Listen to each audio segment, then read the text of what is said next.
Well, Governor Beebe, you have framed the evening perfectly with such a great touch of humor, a preview of some of the stories we might hear tonight, but also with just the right touch of seriousness and purpose. So we thank you. You do us great honor being here tonight.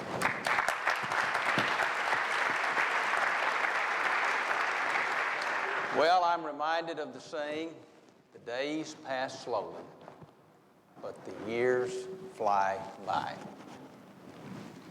It only seems a few years ago when we were at the Democratic Women's Club in Russellville kicking off that political campaign.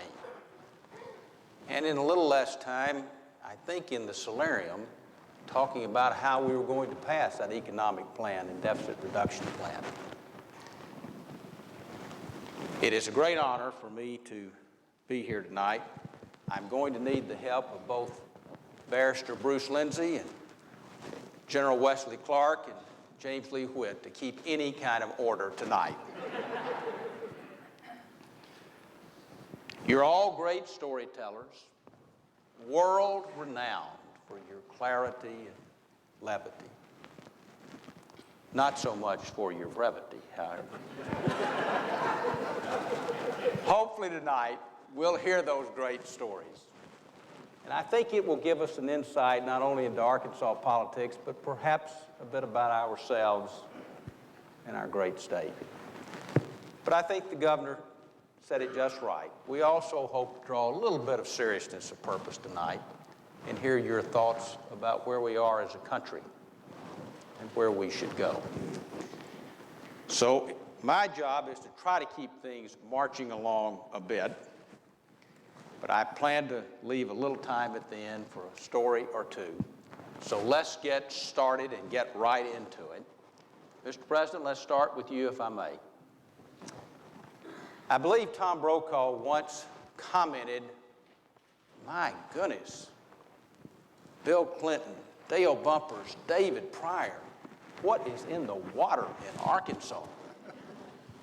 And I think that was a commentary, Mr. President, about our political process here, our politics, people, some of that progressive era that Dale Bumpers began. Comment a little bit about how you saw the state when you came back, first entered into public life, and running for governor after Dale Bumpers and David Pryor had served. Well, first, Mac, thank you for doing this, and thank you for what you did for all three of us so we could sit here tonight. Thank you. I want to thank the Camperus clan. I wish Frank were here. He'd stand up and say, well, none of us would be here but for him. Yeah, that's exactly right. And I also want to tell all of my fellow Arkansans that are here that we have a lot of guests from out of state who are here with the U.S. Constitution Center, which is in Philadelphia. And if you haven't seen it, I urge you to visit when you're there. The first President Bush just went off as the honorary chair, and I succeeded him. We're having our first board meeting tomorrow, so they came tonight, and they're all here, and I hope we don't ruin their dinner. But what all of you who aren't from here will see is that, unbelievably enough, in good times and bad, politics here is still fun. We have a good time. We like each other, even when we're fighting. And America would be a heck of a lot better off if we had more of this in Washington, D.C. We have a good time here. And we don't stand on ceremony. I had to become president before I realized I was supposed to walk around like I had a stick up my spine all the time. But anyway, you ask a good question, and for me, when Dale Bumpers was elected governor, keep in mind, first, Winthrop Rockefeller had served and had been sort of a liberal Republican when he ran, and had been quite good on civil rights, among other things. And then when Dale ran basically promising to modernize the state, there was a sense across the South as the 1970s dawned that we had spent too much time fighting with one another, and that ever since the Great Depression, we had been struggling with our economic standing, and that we finally had a chance to modernize, but only if we did it together. We have to do it black and white together. We'd have to do it city and rural areas together. We'd have to do it business and farm together. We had to do it together, and we had to do it on education and healthcare and economic development. And he basically, I think, set a standard in that campaign, and when he was governor, that enabled David and I to be elected and enabled us to do the best we could with the circumstances that we had. The circumstances would change from time to time, and you can only get so much milk out of the cow depending on what the season is. But I feel that you can't imagine, it's coming, I think it's kind of coming back now. When Mike Beebe was elected, I was thrilled, and in various ways he served with all of us, and I just want to say this, he may wind up with a better record than all three of us made. And it's a real argument for having somebody who's still young and fresh and full of ideas, but knows what the heck to do and when to do it and how to get it done. And I think he's just doing great. And it's so I think to go back, that was 39 years ago, and he was 44, as I remember when he got elected. We'd all killed to be 44 again, but I think that all of you have to know that you know, this great legislative session that the governor had and all the things they did last year, I think a lot of these things, that the stage was set by what happened when we decided we were going to emerge from the 60s, we were going to put the racial conflicts behind us, we were going to put the, you know, economic conflicts behind us, and everybody fighting to get a bigger piece of a shrinking pie, and we'd all work together to try to expand the pie, and I think it worked pretty well. And it all started with what this man did, with the help of those who served him in the legislature. Mr. President, thank you. Well, Governor Bumpers, Senator Bumpers, Dale, let's go to you next. We talked a little bit about progressive era here, but how do you see politics changing since you and Betty first threw your hat in the ring? I think you had about a 2% name recognition in the state if you rounded up at that time, with about 8 or 9 other candidates, as I remember, in that Democratic primary. I've settled for 2%. But comment a little bit on kind of my judgment is, as I recall running that year, people were a little bit kinder, a little bit more thoughtful in the campaign. They might even tell you they were going to vote for you when they weren't. But talk a little bit about how politics has changed over time. Well, I'm not sure politics has changed as much as people would think. I can remember, I still tell youngsters when I speak in educational facilities, you can still do it exactly what I did. I mean, you know, when I started thinking about running for governor, and people said, you know, Dale Bumpers is thinking about running for governor, and I'd say, well, I heard people laughing about it. And that's what I was up against, 1% name recognition. Incidentally, I'll tell you an interesting story. My sister was wealthy at the time. My brother was relatively wealthy. I didn't have 2 pesos.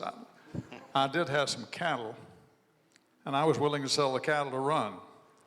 But we all gathered in Winnetka, Illinois, where my brother was president of Greyhound Leasing, the biggest leasing company in the country. And so I laid out my spread for them because I knew I couldn't do it without their money.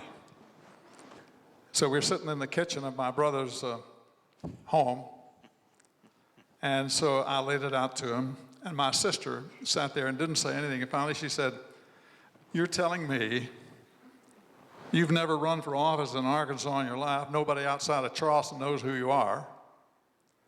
Number one, you got to beat Orville Faubus. Yeah. And when you get through beating him, you got to beat Win Rockefeller. Yeah. I ain't putting a damn dime in this mess."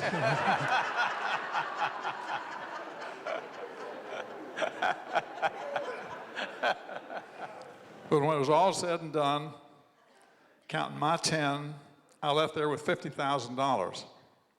And that's about what we spent in the first primary.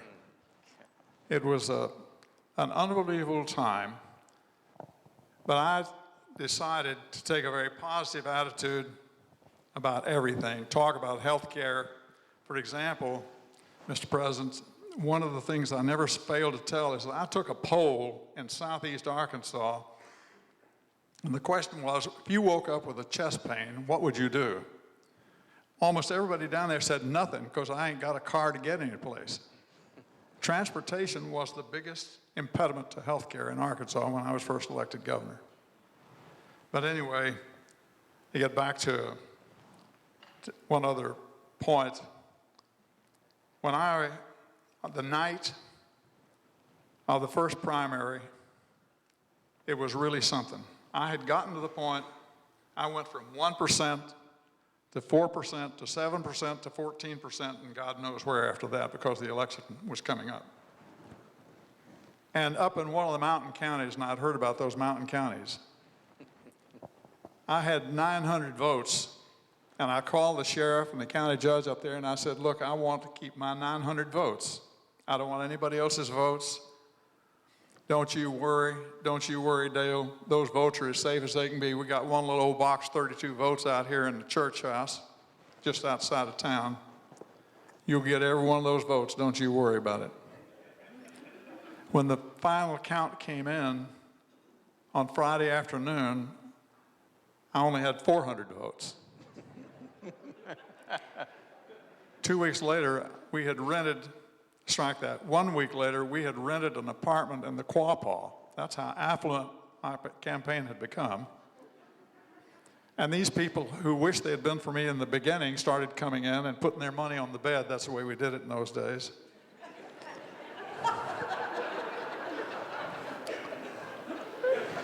And the county judge, I was in a really foul mood, because this was the county that had cheated me out of 400 votes.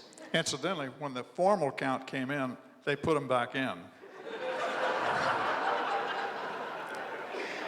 And I said, Judge, I called you at 2 or 3 o'clock in the morning, and you promised me faithfully that you'd see that those votes were counted. He said, we'll do it for you next time. You know, looking at the governor here and thinking about being in Searcy that night, and you're right, you weren't there. I gave you that appointment to ASU board thinking you were there. Here you are, governor of Arkansas, on a false premise, really. Incidentally, Searcy that's where they put Velveeta in the gourmet section.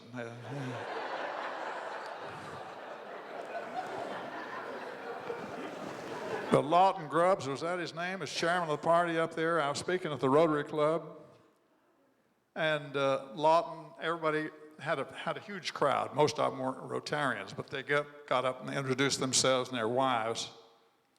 Lawton got up and said, this is my wife, Lucille. And when it was over, the president, before the president could say anything, Lawton was on his feet screaming, Mr. President, Mr. President. Finally, he recognized, what is it, Lawton? He said, I want to straighten something out.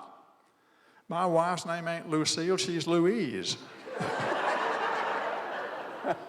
All right. He was already in motion. I better shut up The while filibuster rule is about to take place.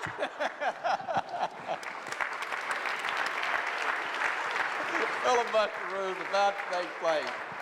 All right, I've got a two-part question here. Part one, we'll give to Senator Pryor, who's been very gracious there. David, how did you see your view through I don't like this question. I can tell you. No, it's all right. It's all right. Well, how did you feel, both you and Dale being in the Senate, kind of looking through your end of the telescope with a president from your home state? And then, Mr. President, I want to ask you, which I think I've got some insight to, but how you felt looking at the other end of the telescope with David and Dale in the Senate during your time as president.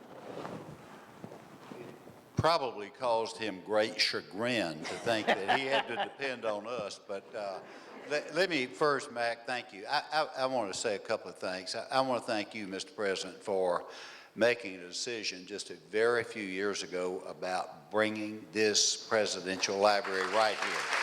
It's fabulous. It is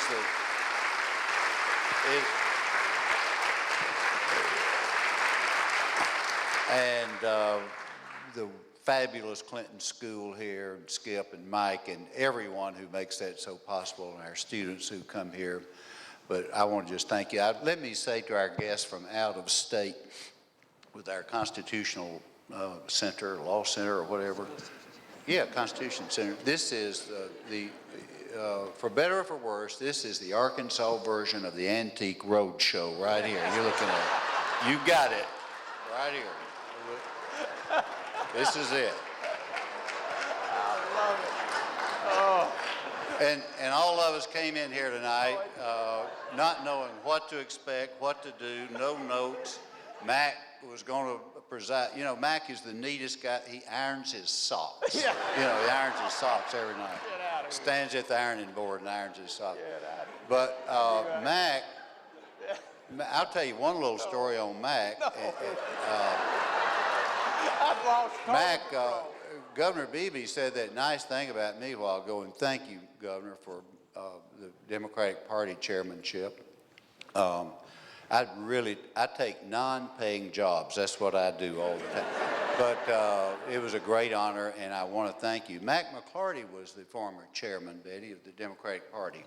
At one time, I was elected governor, and I called him up, and I said, Mac, I want you to be the chairman of the Democratic Party. And he said, oh, no, I can't. I'm leaving politics. I'm building my business. I'm going to sell cars. I've got family on the way, and blah, blah, blah.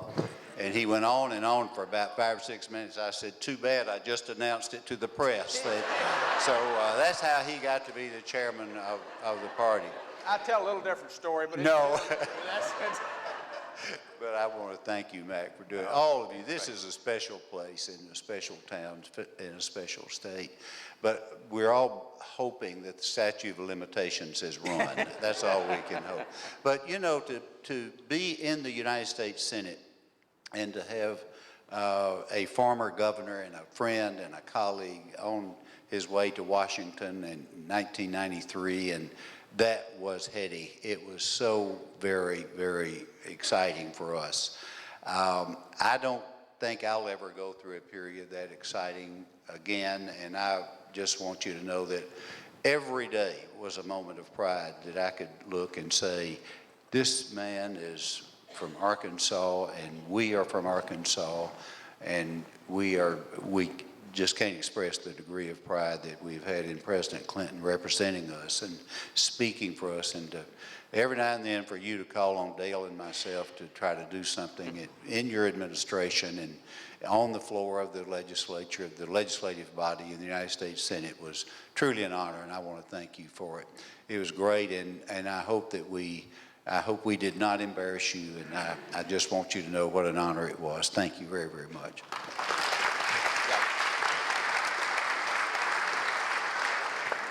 Now, I'll tell you the truth. The truth is, it's a mixed blessing having the president from your home state. And it's a mixed blessing having the president from your home state and your party. And it's darn sure a mixed blessing if the president is from your party, from your home state, and your friends. And I love these guys. But when you become president and you have to represent the whole country, and you have a whole lot of challenges that some of which Arkansas has more than the rest of the country, some of which we may not have, you wind up in putting them in a difficult position sometimes. And so I'm really grateful to them, because Dale was reminding me one time he was at the White House. I've been there about 3 months, and I asked him to come in the Oval Office, and we sat there, and we were just there alone, and I said, honest to God, I said, this is the hardest thing I've ever been to. I said, everything I do, you'd think I'd robbed a bank or something. Because at the time, I said everything President Obama said. I said, I want to work with the Republicans. I had this big bipartisan economic conference. I did everything I could. And after Newt Gingrich got in there, they were all told not to even come down to the White House when I asked them, unless they got a permission slip from the leadership, and they had to, check off first. And they were sort of stunned when I won and decided to treat me as if I weren't legitimate, and it was much more bitter, I think, in some ways than it is now. But I did some things that I thought were right, that I thought the country needed, that put them in a little bit difficult circumstances. And they were I didn't worry about them voting for the economic package, even though it had a tax hike on upper income people and only cut taxes on basically working people with modest incomes, because we learned here, all three of us, how to talk straight to people and how to work through these things.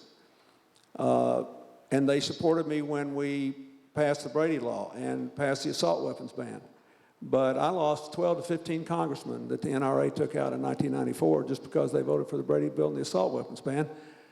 And it wasn't because, my uncle told me one time, when I came out for the Brady Law waiting period in 1982, and I nearly got killed, I called him, I said, you really think anybody down there thinks I'm gonna take their rifle away from them right before deer season?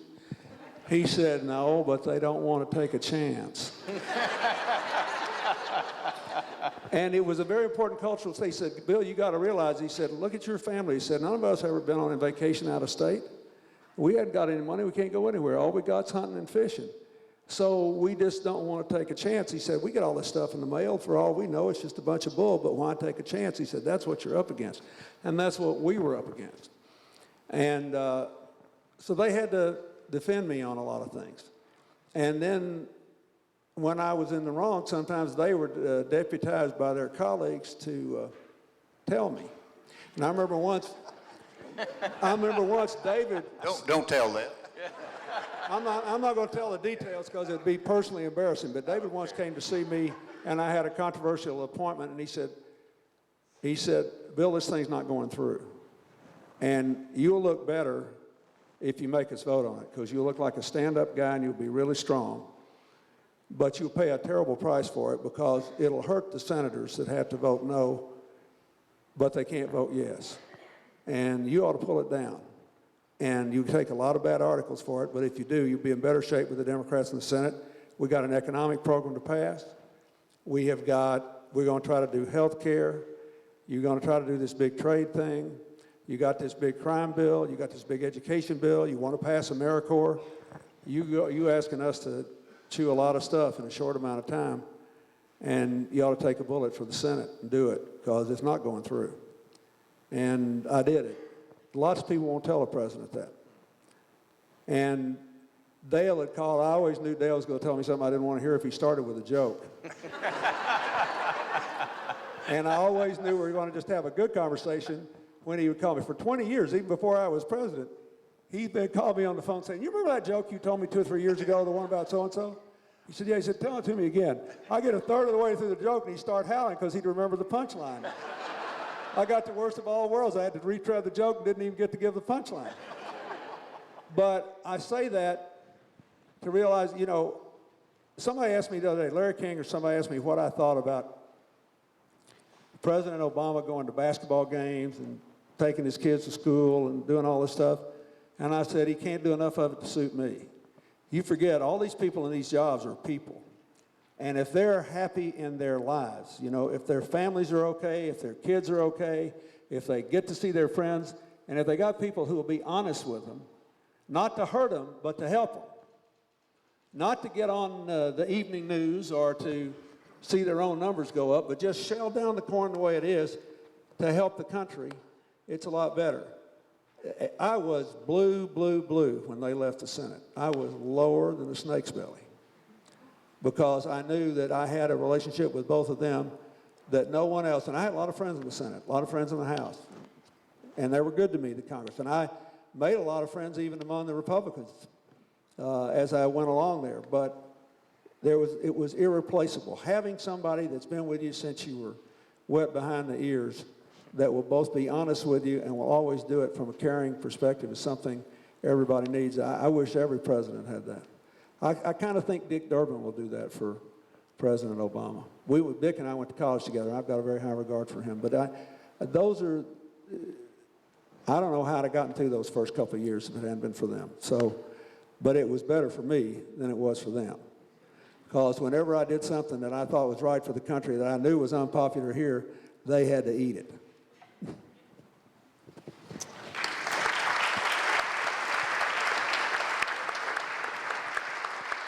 We somehow or another, we've mentioned tonight about 3 times guns.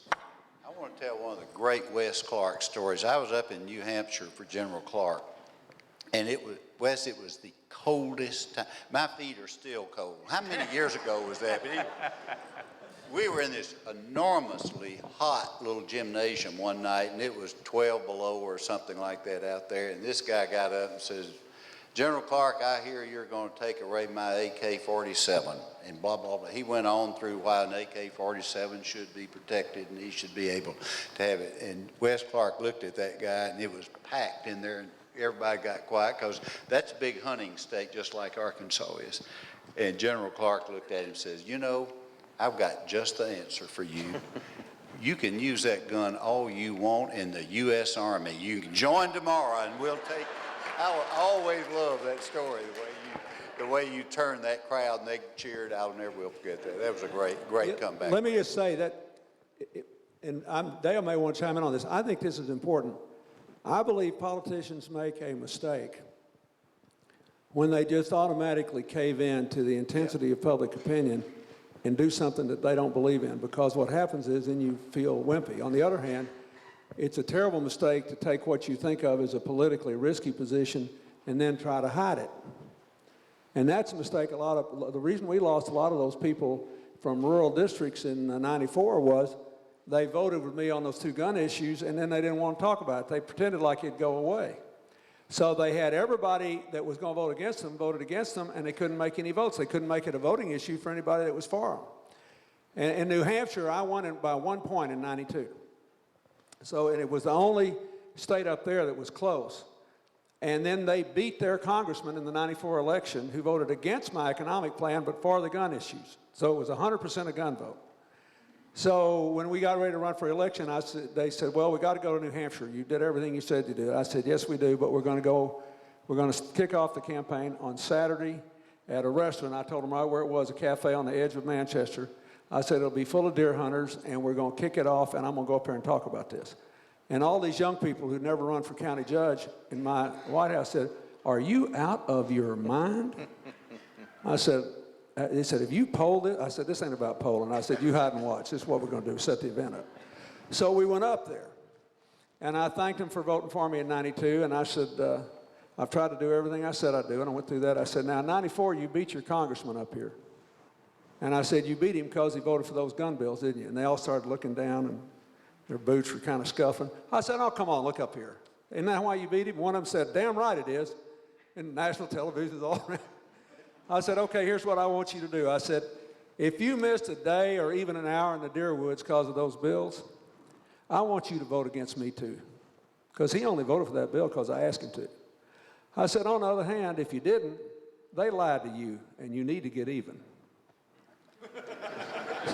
The second time, we won New Hampshire by 13 points. The point I'm trying to make is, if you get in politics and you do something that's unpopular, don't run away from it. Run toward it.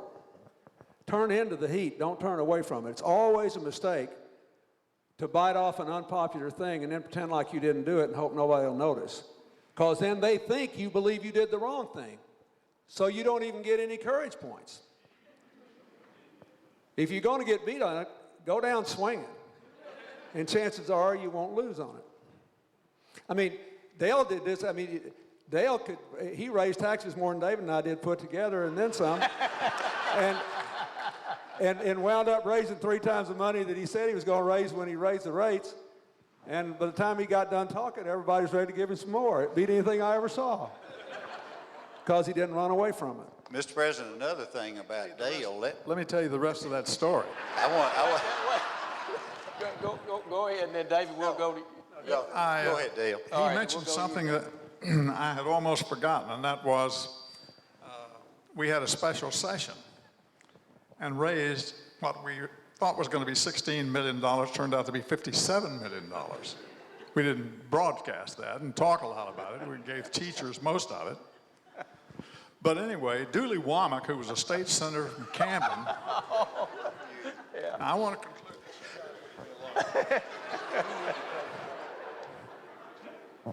Dooley was down in the Caribbean or someplace fishing. David had already been elected, essentially because he'd won the Democratic primary. And I called a special session to spend the money that I had raised. And Dooley called down there for long, I guess they had telephones there. He called David. And he said, David, boy, you better get home. That bumper's spending all your money. I didn't have a dime when I took I off. never will forget that. And you know what happened? Every state building that was built in the next 5 years in this state had a cornerstone saying, David Pryor, governor. David, you want rebuttal time for that?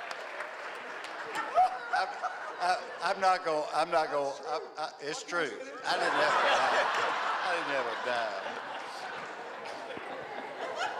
I tell you what, when I Wouldn't moved know out, I'd ever been governor of this state. when I did move out of the governor's mansion, upstairs in the upstairs bathroom, I went out to, I guess we had Walmart's in. Calvin Coolidge was president when I was there, I think. No, it was a little later than Anyway, that. I went out to Walmart or somewhere and got this huge bottle of Tylenol, and I got some Scotch tape, and I Scotch taped it to the upstairs mirror, and I said, Bill, you're going to need this before you get it. But let me just say this about Dale and about doing some things that you don't run away from. Dale vetoed a bill for Southeast Arkansas that would have built a freeway, taking highway trust funds and putting them all in the from Knox Nelson in a very powerful legislative group down south of Little Rock. And he vetoed it. And the word was, this is the end of Dale Bumpers. Never again is he going to get a vote south of Little Rock. This is it. Well, he ran the next time, he got the biggest vote he ever got in Pine Bluff and South, because he went to him and he told him the truth. He said, I can't do this. If I do this, I've got to do it everywhere. Now, the other thing he did, he won't admit, this is on the other side. Dale Bumpers promised every county in Arkansas, and there's 75 counties, he promised every county in Arkansas a college or a community college or a vocational school. When I took over, we were in the depths of a recession. You think this one's bad, we were in a bad one then. And lo and behold, I had to veto one in Mena, a school there. I had to veto one in Memphis that he had committed.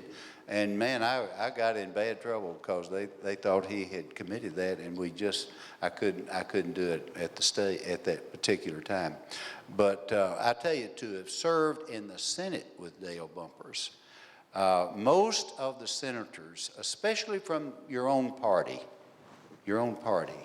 they, as Dale said, they have to wear a bulletproof vest to work someday because of the animosity and the jealous and the friction and the tension between those two competing forces in the Senate. We never had that.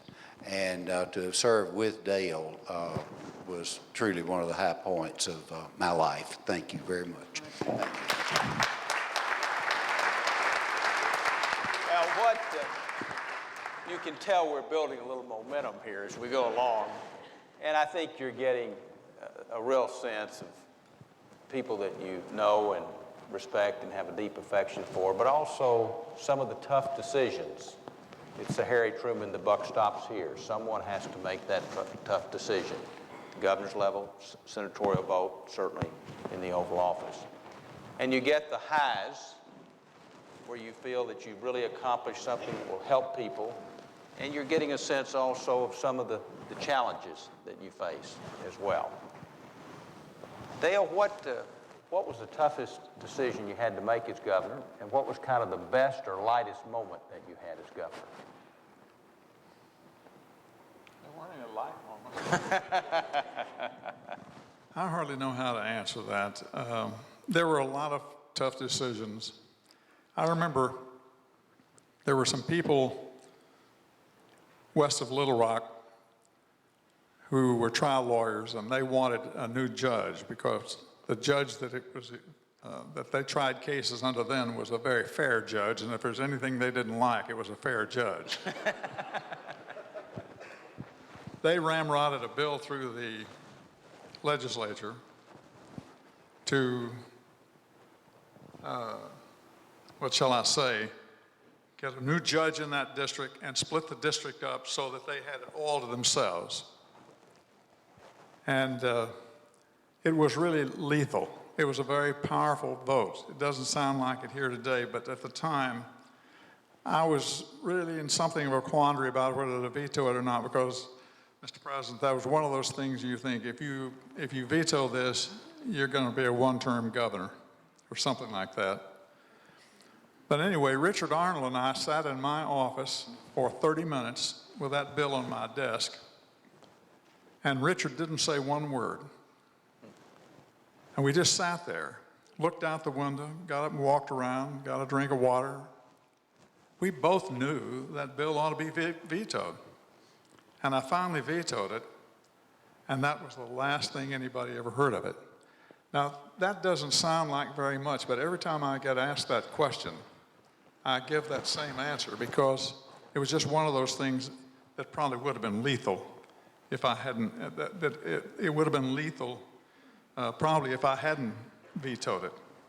But anyway, the toughest decisions, when I voted for the Panama Canal Treaty, I fully expected, we were getting 3,200 calls and letters a day. Now, Mr. President, that's pretty good for the White House, isn't it? And people in Arkansas were as upset as they were about the bonuses for AIG. So, anyway, I don't want to pursue that any further. I just want to say one other final thing here.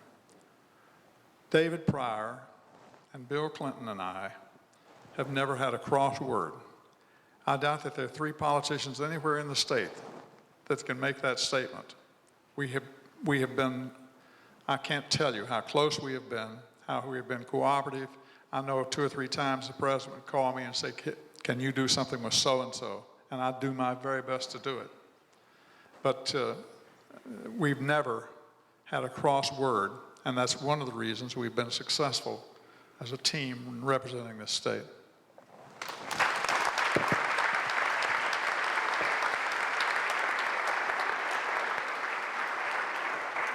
Tough. Well, I remember one cold morning, Bruce, you probably remember this. I remember one cold morning, one of the worst mornings I ever had in the governor's office was when I had to veto not 1, but 3 of Senator Max Howell's bills. If y'all saw I see Bill Bowen, he probably remembers it. If y'all saw the dome of the Capitol quiver that day, it was on that Friday. It was a tough, hard day, as I recall. The other tough decision I remember I had was the Corps of Engineers was wanting to build a dam up on the Strawberry River up in northeast Arkansas. And under the law, I guess it's still the law, the governor can veto a certain project if it's over a certain amount of money. And I vetoed the dam on the what they call the Bell Foley Dam on the Strawberry River. I vetoed it. And it cost me a lot of votes in the next election. It was the right thing I truly believed to do, and I still believe it to this day. But it was a hard decision. I remember that measure, that dam was authorized in the Waterways Act of 1938. That's when all these waterways got authorized, even the Arkansas River. And a guy called us from Walnut Ridge. I'm gonna quit. And he said, I want to talk to the governor. And someone said, well, he's in a press conference now. He just vetoed he said, and I'm going to hold on until he can come to the phone. So after about 20 minutes, I went down the hall and grabbed this phone and picked it up. And he says, Governor, this is so-and-so. And he said, I live up here on the Strawberry River. And he said, the Corps of Engineers drove a stake in my tomato patch in 1938 after that bill passed. He said, I've been plowing around that blankety-blank thing for all these years, and I wonder if I can go take it out of my garden. I said, yeah. That was going to be the corner of the Bell Foley Dam, you know. But anyway, no, go ahead. I think the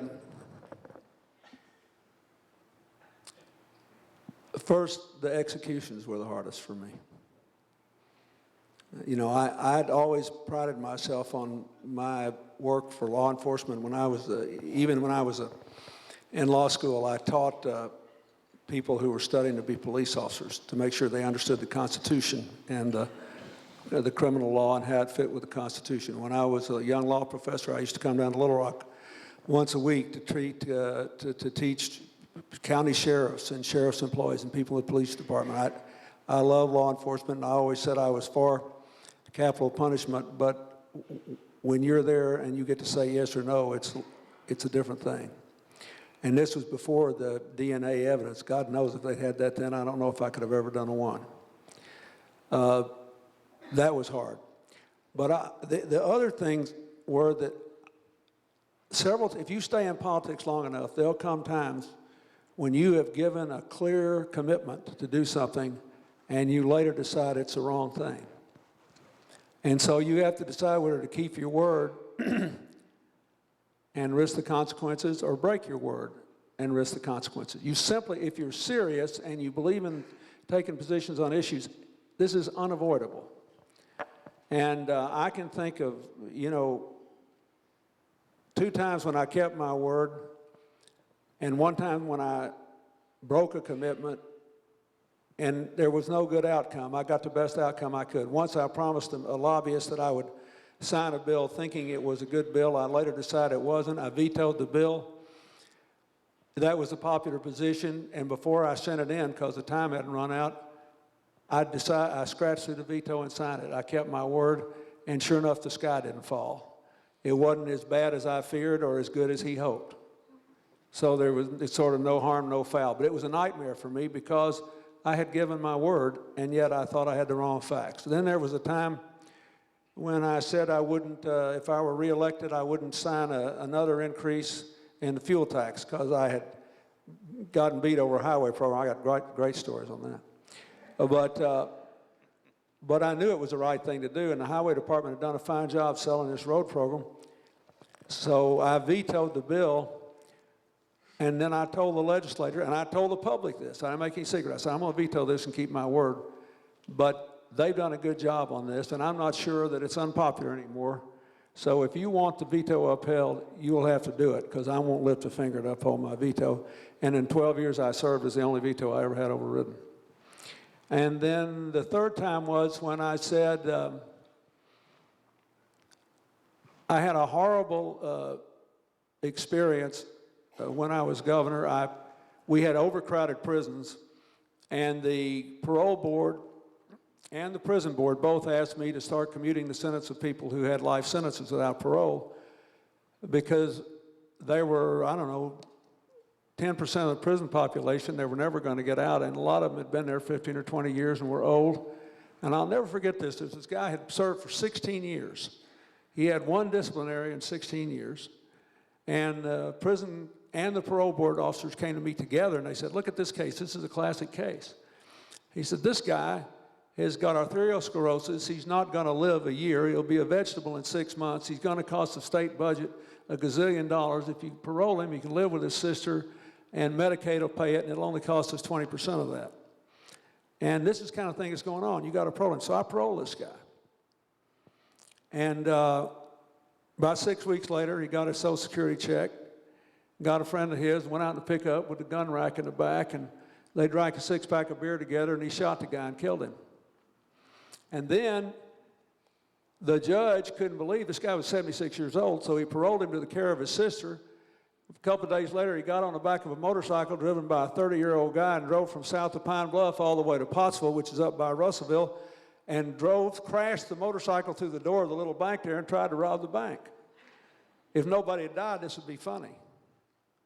I mean, it's unbelievable. They were all so sure that he was absolutely incompetent. So when I ran for governor again, I said I wouldn't do that again. And a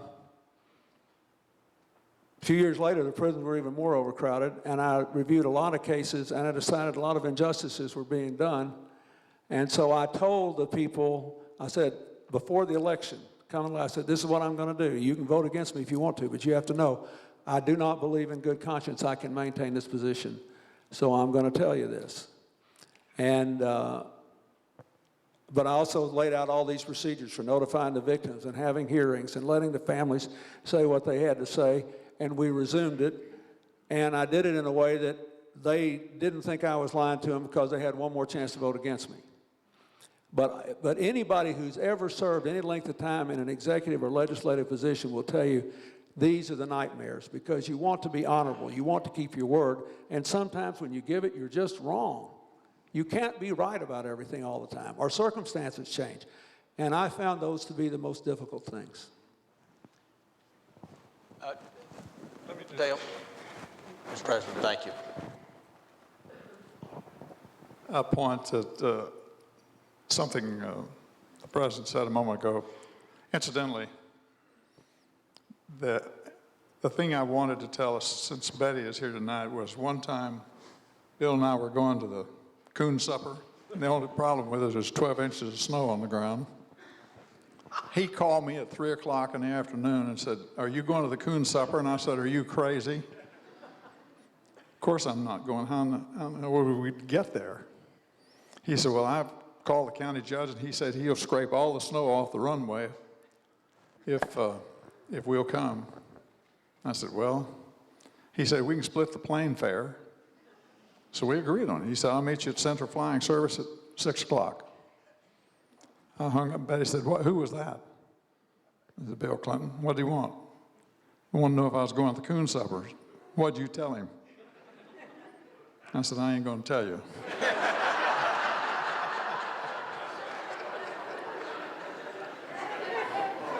Anyway, I walked out the door. I finally told her, I said, where the county judge said he'd clean off the runway for us and it'd be easy to get there. And so when I walked out the door, she said, "All I can say is you and Bill Clinton both need a psychiatrist." And that was the night we cracked the plane up, was it? Yeah. That was the night we crashed the plane. Yeah. We were landing, and the county judge, when he put the snow, he didn't scrape it off to the side, he scraped it down at the end.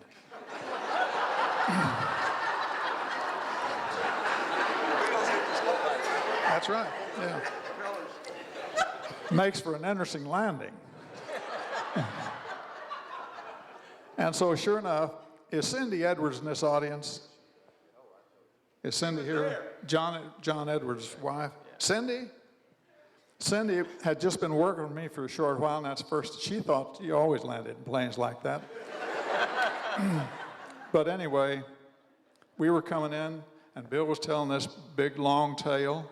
Incidentally, when I walked out of the house that night, she said, I remember now, she said, "You and Bill Clinton both need, what was it, Betty? Saliva test."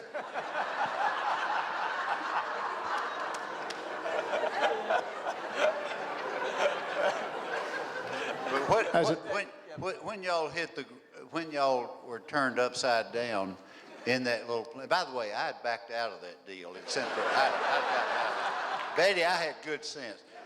What did Bill Clinton say to you, Dale, when y'all were turned upside down? Well, Tell we him were that. turned upside down. He never did. He was just telling some long yarn, and when we crashed, he just kept talking.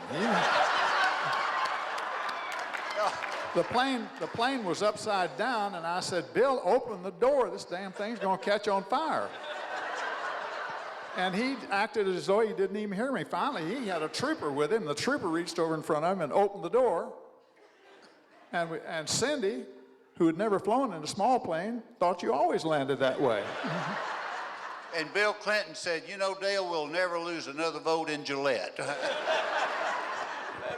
Yeah, but I also told him, we spun out all into this rice field. And the propellers were ruined, the plane was wrecked. And Dale was always kind of a white knuckle flyer anyway, so we were trudging through the snow on the way to the coon supper, schlepping across the runway, and I said, "You know, we nearly made every other politician in Arkansas ecstatic." Open the governorship, open the Senate seat, man, opportunity abounds. About a year and a half ago, Dale Bumpers sent me a picture of the crashed plane, and it hangs in my home in Chappaqua. and it says, "Dear Bill, a reminder of the night we almost bought the farm." During one little anecdote about the Coon Supper, the following year. Well, they all know what the Coon Supper is. Yeah, they do. Down in Gillette, Arkansas, our constitutional group, we have this Coon Supper. Is it the third Friday night in January or something like that? It's always cold, and you can smell you can get a drift of smelling the coon from here, actually, if the wind is blowing right. And Gillette is, what, about 75, 80 miles? Greg, how far would it be down there? Something like that.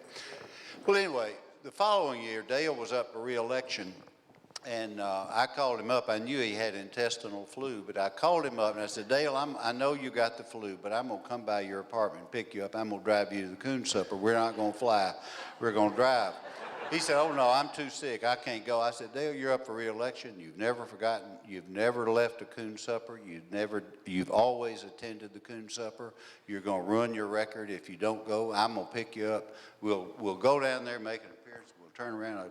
So I was driving him down there, and he was green. He was so sick. And I thought he was going to throw up in the car. And we got closer and closer to Gillette. You could smell that coon cooking and whatever. And I kept looking over there at Dale, and he was just getting greener and paler all the time. And I said, "Oh my gosh, this is going to be a bad evening."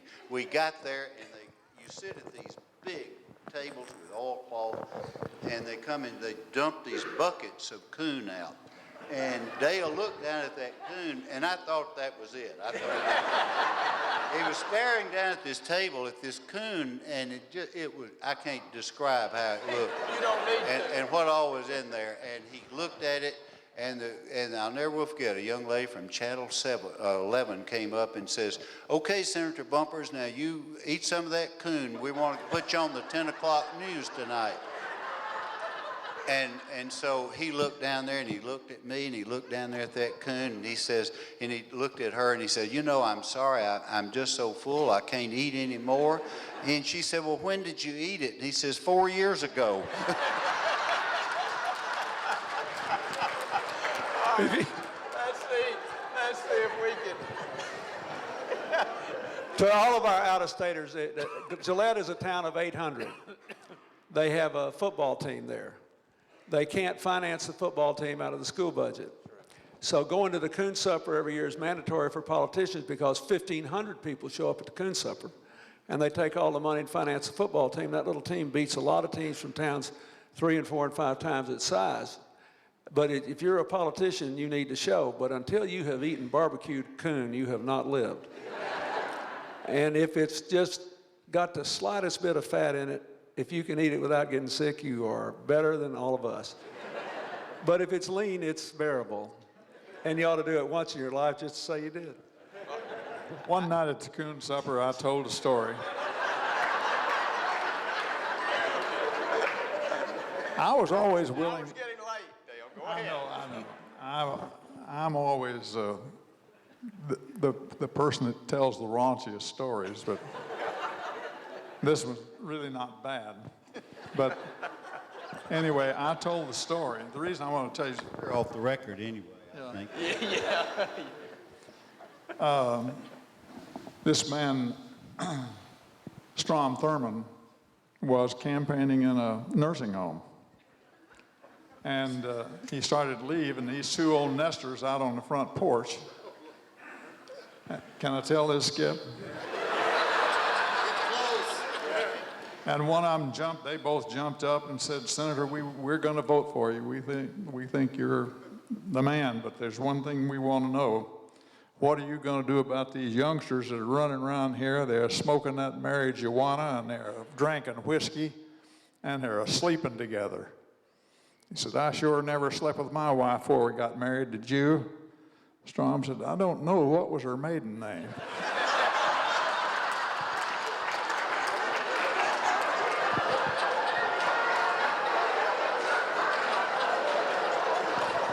Now, the end of the story, the end of that story, see, I'm not running for anything, so I can tell anything I want to. But anyway, about 2 minutes later, Bill and I went to the restroom, and he said, I tell you, you tell stories and get by with it. If I told that story, blah, blah, blah. Well, I've lost complete control. Senator Pryor, it's yours. Dale went to a nursing home up in northeast Arkansas one day. Is this on anyway? Yeah. He went to a nursing home in northeast Arkansas, and he was getting out of the car, and this lady came. She was on a walker, and she's about 95 years old. Dale walked up to her, and he said, "Madam, now, I want to ask you a question. Do you know who I am?" And she looked at him, and she says, "No, I don't think so, but you go to the information desk. They might can tell you."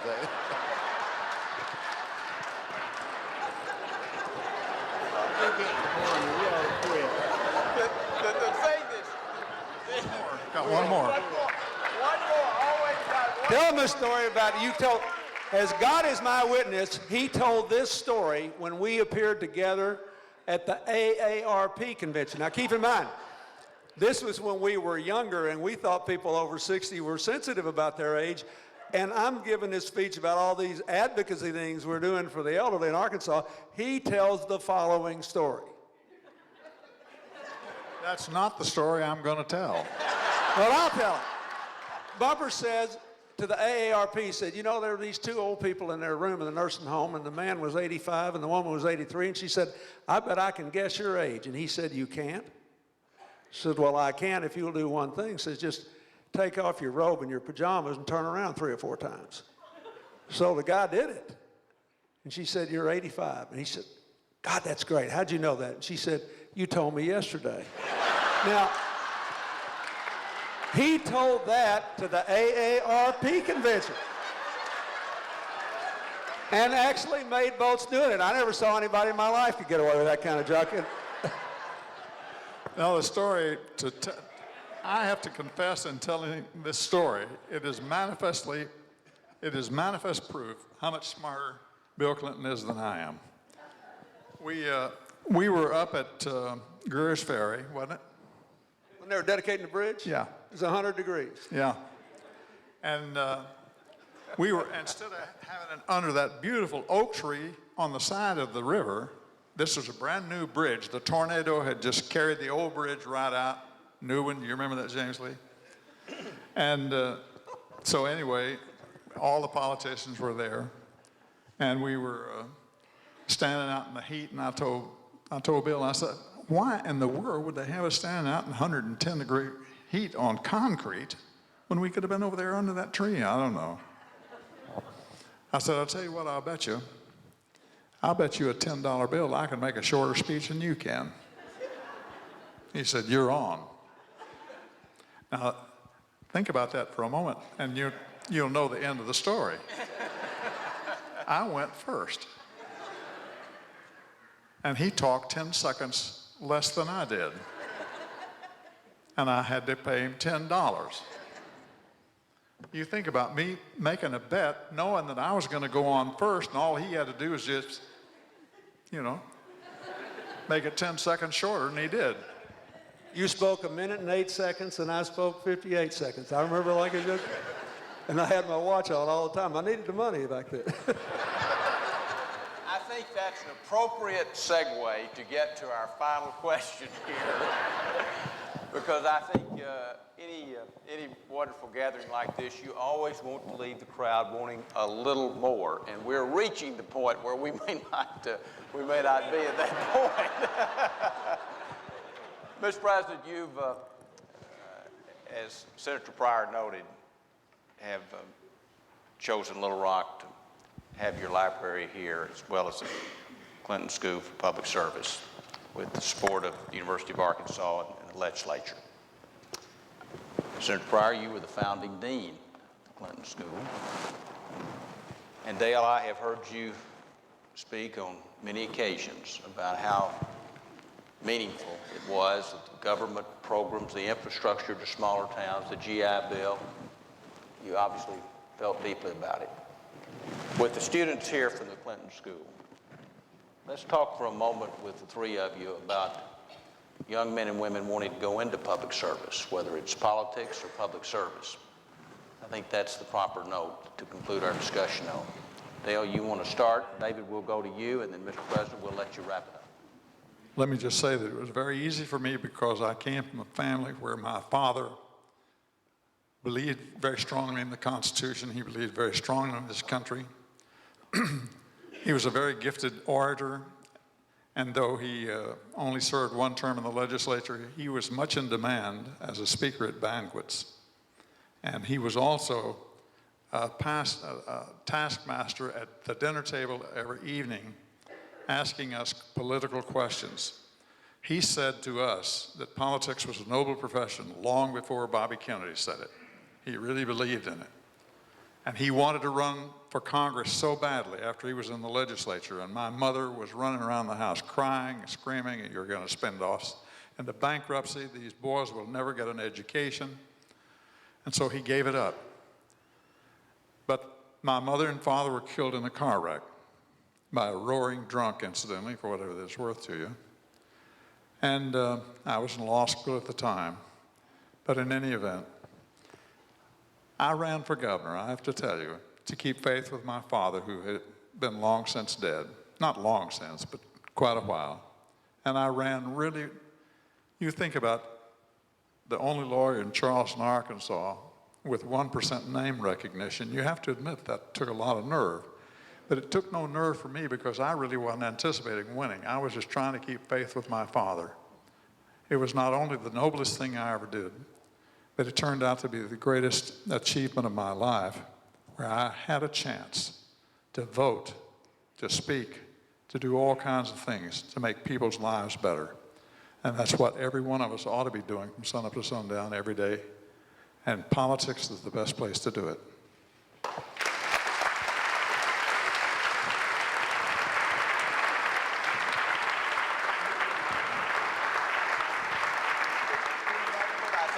I think your students got a good lecture there. Senator Pryor? I'm not, it's a hard act to follow, but let me say that this is a hard question, Mac. I don't know how all y'all feel about this, but in looking back over my years, I think the happiest moments or the most rewarding moments of my time on this earth was when I felt like I was giving back. And I look back over particular moments in my life when I was doing something maybe for someone else, and I believe that brought me more satisfaction than anything. But a young man came to me not too long ago and he said, I'm thinking about running for office. And he said, what do you think I should do? I said, I don't know what you should do, but let me say this. I truly believe that whatever you do in life, it is one of perceptions, and people will perceive you and they will know very quickly, if you're leveling with them, especially if you're in politics. And I think when we try to be something we are not, I think that's when we get in trouble. And I like to tell people everywhere that I served in my political career between two great orators, Bill Clinton and Dale Bumpers. And I said, I'm not an orator. I'm an old storyteller. And that's how I try to get my points across. And I think I just say that because I think that people perceive and they know, and the most important lesson of all, I think, is too many politicians underestimate the intelligence of voters and citizens. And the best way I think right now, and I would say this about this administration or any administration in Washington or Little Rock or wherever, just level with people and they'll give you the benefit of the doubt. Thank you.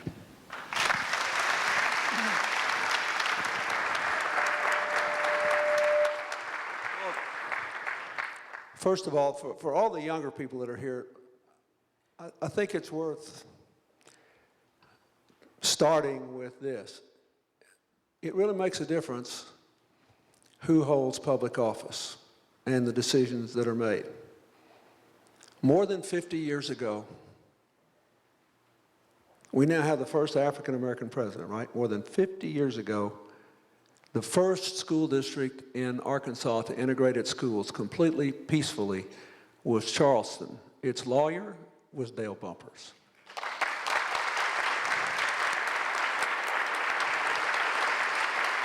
More than 40 years ago, in 1968, the Democrats had a tumultuous convention in Chicago.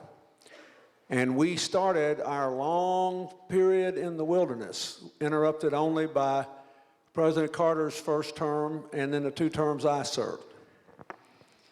David Pryor, as a congressman and a member of the Arkansas delegation, voted to seat the Mississippi delegation that was integrated and risked his own political career as a Southern congressman to continue to support civil rights when it wasn't easy to do so, and we were on the way out the door in Washington, D.C. And I was just a kid when both those things happened. They had a big impact on me. So it makes a difference. The second thing I would say is that you should do what makes you happy. That's what I'd say to young people. Most people are happiest doing what they're good at and giving back, like David said. But if you want to be in elected office, you have to be interested in people and policy and politics. And you have to live in a world that is not always black and white and is sometimes gray.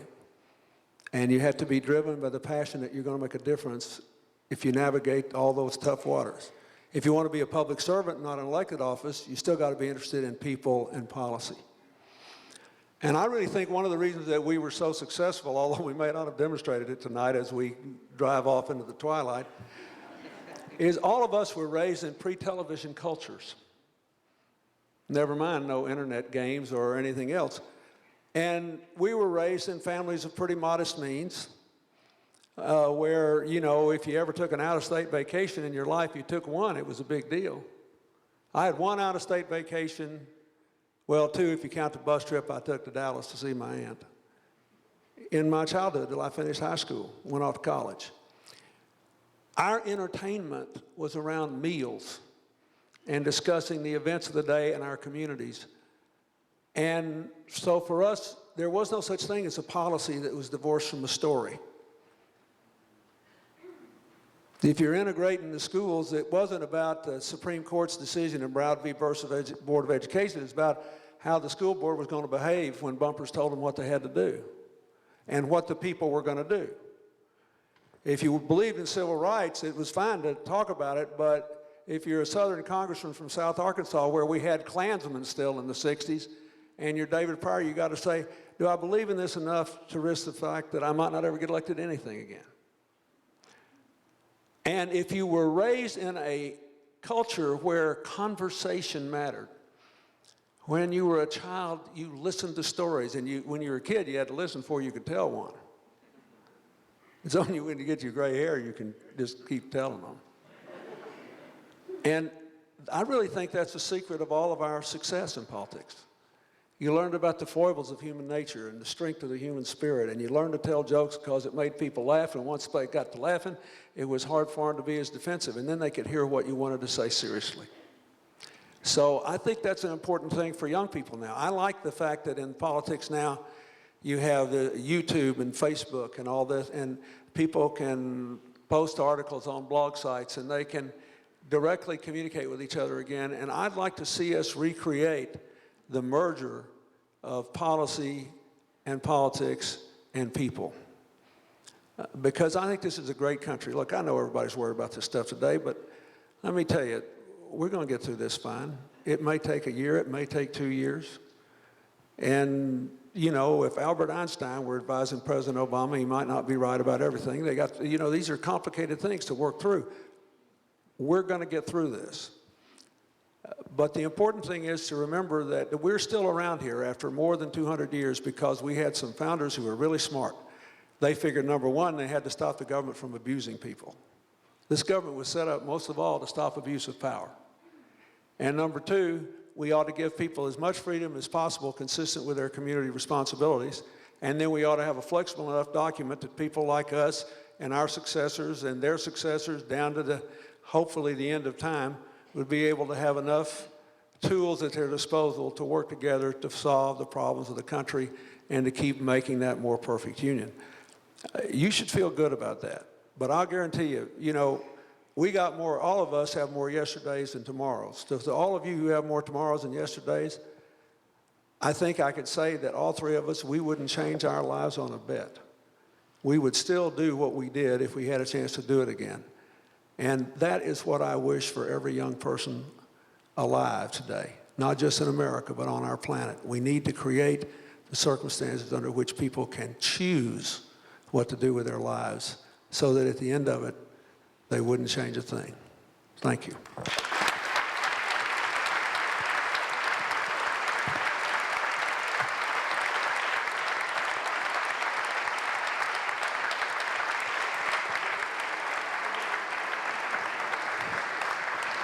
Well, I think we have come to the appropriate point in the program, to appropriate conclusion on exactly the right note. A great walk down memory lane for sure. Some great stories that I wouldn't have stopped even if I could have. But also such a depth of humanity and caring about people, serving people, and I think concluding with very wise and inspiring thoughts. You do us great honor, all of you.